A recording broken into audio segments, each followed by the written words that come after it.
We have a very special invite resolution, and thanks to the wonders of technology, we're going to be Skyping to Afghanistan from this chamber.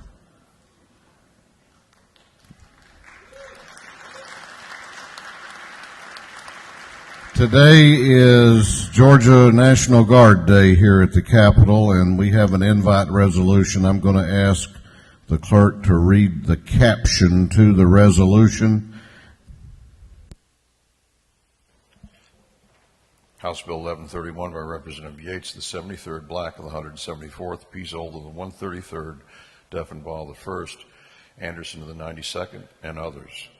Recognizing January 27, 2014 as National Guard Day at the Capitol, inviting the Georgia National Guard to be recognized by the House of Representatives and for other purposes.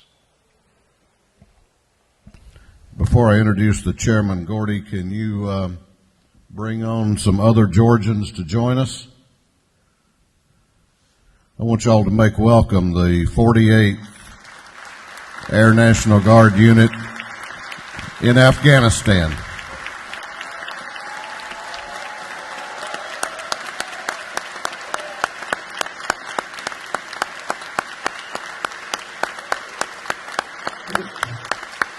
Hey, sir, good morning.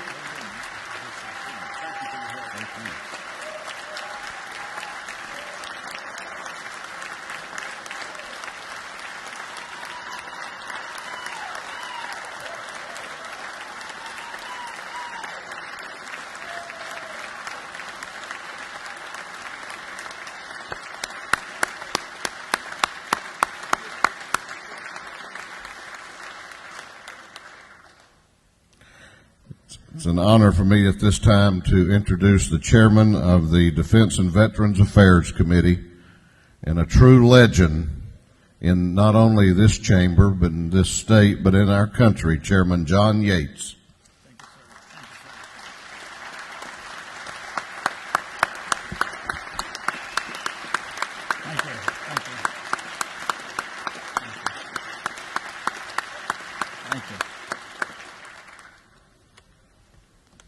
Thank you very much. As Chairman of the Defense and Veterans Affairs Committee, I'm pleased once again to celebrate Georgia National Guard Day.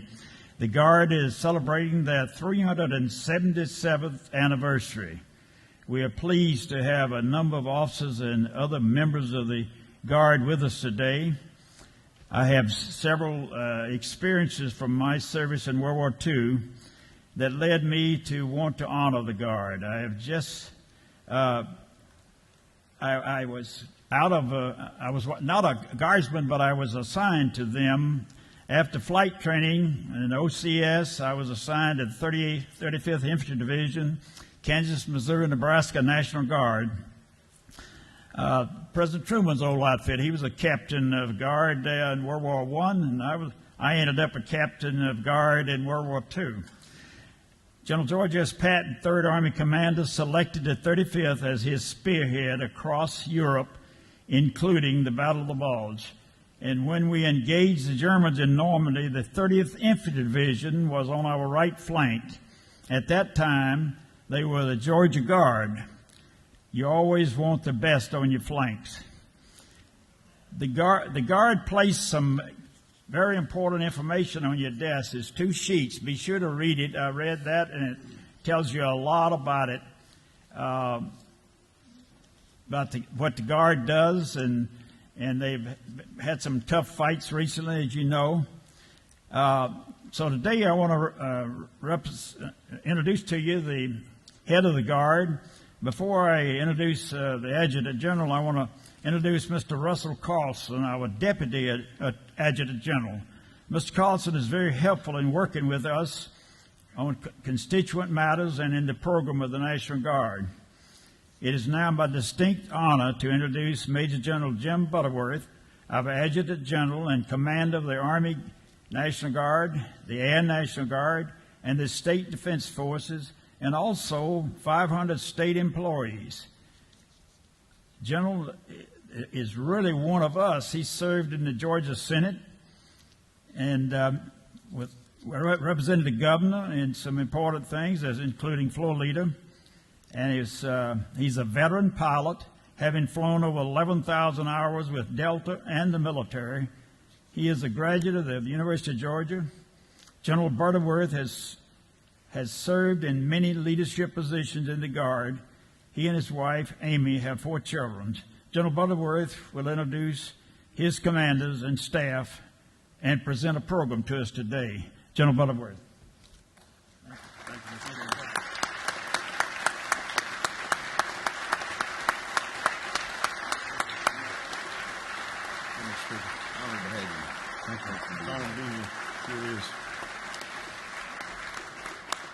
Good morning. I hope you're all well. We were just over in the Senate, and I saw a lot of old friends. I see a lot of old friends in here. The emphasis in the upper chamber is they are old, and or at least they're getting that way. I know this is the People's Chamber, Mr. Speaker. I understand, and the other chamber, the alternate chamber, perhaps. Moving on, I want to make sure that I do introduce our team, my battle buddies.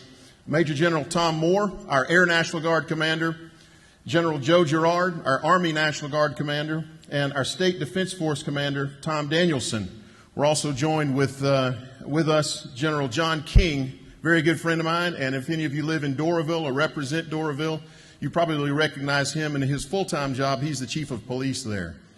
So, would you please join me in showing our appreciation for their service?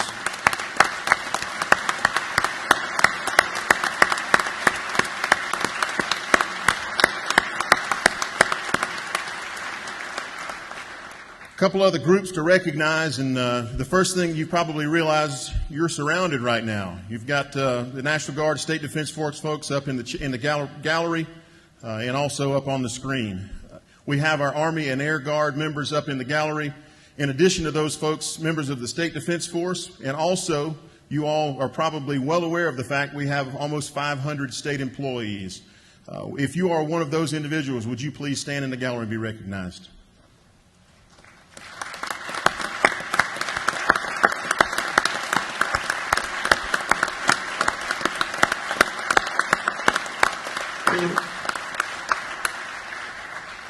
One other group, you may have noticed that some of the pages in the chamber, Mr. Speaker, and I appreciate the opportunity for these pages to be here, are members of our Youth Challenge Academy. We have 2 campuses, and we have several members up in the gallery as well. These individuals, several months ago, were high school dropouts. They've made a decision to change their lives, and they are making a difference in our Youth Challenge program. Thank you for your unwavering support of the Youth Challenge Academies in Georgia.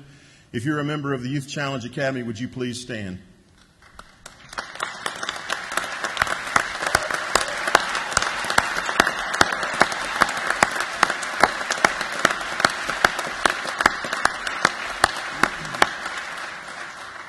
All right, the next individuals I want to recognize, and again, thank you for the time, and I'm almost finished, Mr. Speaker. Colonel Randall Simmons, the commander of the Task Force Volunteer, Macon Volunteers. The 48th started in 1825. They're continuing service in harm's way literally right now today. His battle buddy, Command Sergeant Major Lewis, to his right, and Lieutenant Colonel Jeff Dickerson to his left. Gentlemen, welcome to the State House of Representatives. Please go ahead.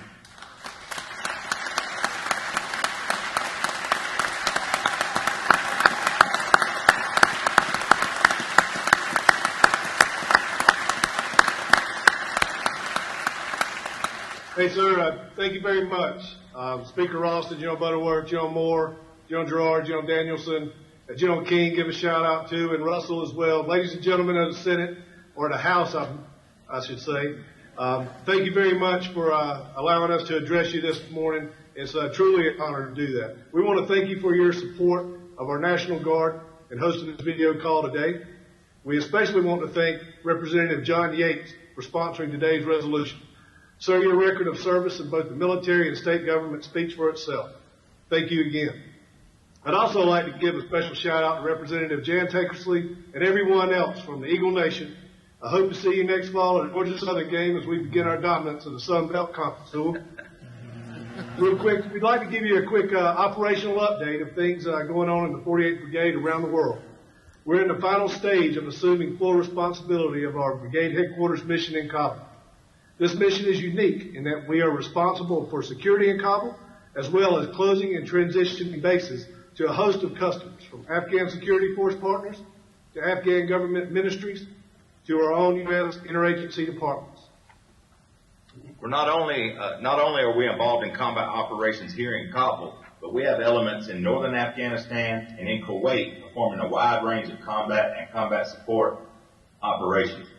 If you didn't think we were busy enough, we also have elements of our brigade performing a security cooperation mission in Central America, commonly referred to as the RAF, Regionally Aligned Forces. We are partnering with security forces in El Salvador, Guatemala, and Honduras to build their capacity to counter transnational criminal activities, amongst other things.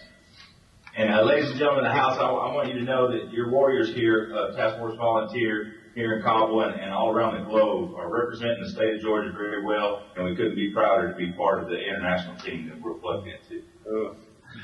Ladies and gentlemen, think back to the fall of 2001 when Georgia Army and Air National Guard units were some of the first units deployed to this theater in support of the global war on terror. Since that time, upwards of 15,000 Georgia National Guardsmen have deployed in support of operations in Iraq and Afghanistan, 38 of whom paid ultimate sacrifice. So it's only fitting that the Georgia National Guard currently has soldiers and airmen deployed here in the CENTCOM AOR during this historic transitional period. And we should also note that Jeff's wife, Maria, is in your chamber today. She was one of those airmen involved in operations in Afghanistan back when this campaign first started. So, again, thank you all for your support of our soldiers and airmen, families and employers. Thank you for your recent focus on putting our guardsmen back to work. It really means a lot. Keeping soldiers stable at home is just as much a component of readiness as anything else. You have anything else? Sure. So thank you again. God bless. Thanks, sir.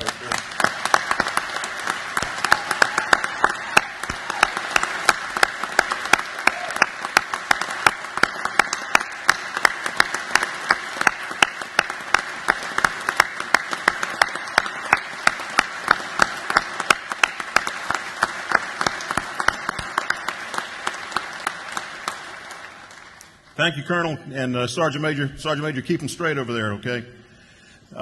Two other folks I'd like to make sure that I recognize. Representative Coomer, he is a member of our team. I certainly would be remiss to not recognize him and tell him thank you for his continued service.